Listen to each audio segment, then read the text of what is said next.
द्वारिकाधीश का प्रथम विवाह हुआ है रुक्मणी के साथ। रुक्मणी लक्ष्मी के अंश से प्रकट हुई थी। लक्ष्मी भगवान की है, भगवान की थी, भगवान की ही रहेगी। लेकिन जो अपने आप को लक्ष्मी का मालिक समझता है वहां लक्ष्मी नहीं रहती है, नहीं जाती है। लक्ष्मी यानी धन की अधिष्ठात्री देवी भी है। लक्ष्मी का सीधा सा मतलब है जो भी उच्चतम है जीवन में वो लक्ष्मी की ही शक्ति है। तो अहंकारी के पास लक्ष्मी नहीं टिकती है। लक्ष्मी यानी शांति। रुपए पैसे ही लक्ष्मी नहीं है, वो तो एक व्यवहार है। लेकिन लक्ष्मी का असली अर्थ है हमारे जीवन की शांति, हमारे जीवन का प्रेम, आनंद, प्रसन्नता।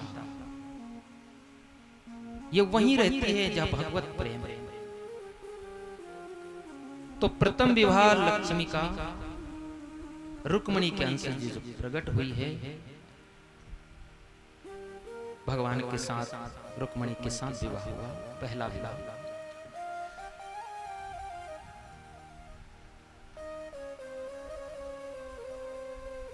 पहले पुत्र की प्राप्ति हुई।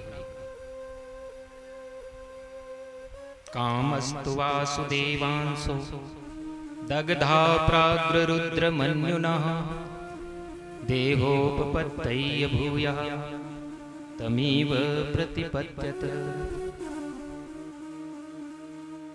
वासुदेव के यहाँ कामदेव प्रकट हुए। भगवान शंकर के क्रोध से जल गए कामदेव। तीसरा नेत्र खोला था शिव जी ने, काम जलकर राख हो गया। कथा सुनी होगी आपने। काम ने शिव जी के ऊपर बाण छोड़ा था आम की ओट में। आम के ओट लेकर के काम ने भगवान शंकर के ऊपर बाण छोड़ा। शिव जी समाधि से जागे। कितना सुंदर ये संकेत है। शिव कौन? जब कामनाओं का बाण लगे तो जाग जाए। काम इंसान को सुला देता है संसार की मोह की रात्रि में, नींद में। लेकिन जिसके जीवन में भगवत प्रेम है, साधना है, वो काम के बाण लगने पर सोता नहीं। इस दुनिया की रात्रि में वो जाग जाता है। जागे तो भगवान जागे। नेत्र खोले दोनों, आम की तरफ देखा।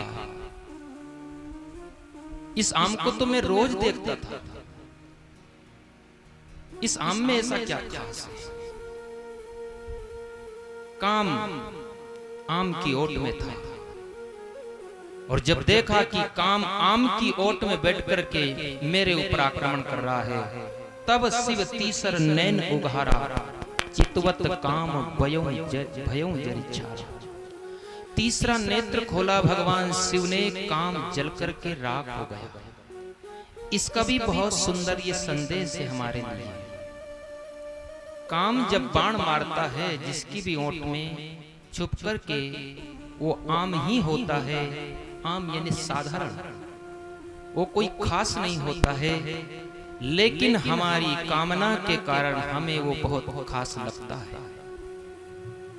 खास कुछ भी नहीं है इस प्रकृति में, विशेष कुछ भी नहीं है। सत्य के अलावा, भगवान के अलावा विशेष कुछ नहीं, निर्विशेष है यहाँ सब। लेकिन हमारी कामना विशेष बना देती है किसी को।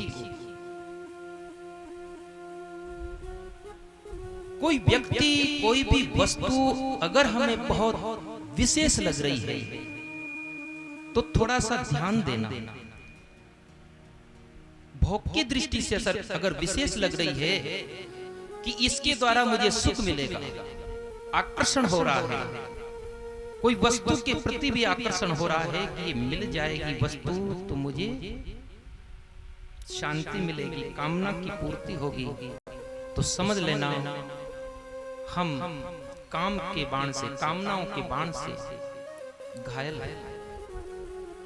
विवेक होगा तो तीसरा नेत्र खोल करके देख लोगे कि ये जो विशेष लग रहा है इसमें है क्या, स्पष्ट दिख जाएगा। और जब दिख जाएगा तो कामनाएं जलकर राख हो जाएगी। इस कथा का अर्थ यही है।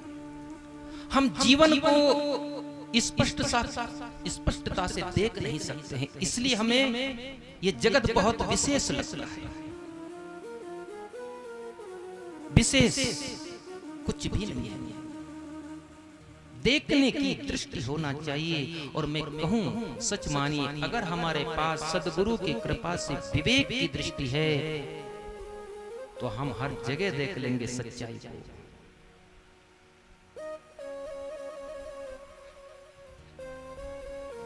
एक फकीर था, एक वृक्ष के नीचे बैठा हुआ था। अचानक उसके सामने पीला पत्ता गिरा, और जब पत्ता गिरा, उस पत्ते को गिरते हुए देख करके उसने सारे जीवन को समझ लिया। सारी प्रकृति उसके लिए अब निर्विशेष बन गई, कुछ विशेष नहीं। कैसे?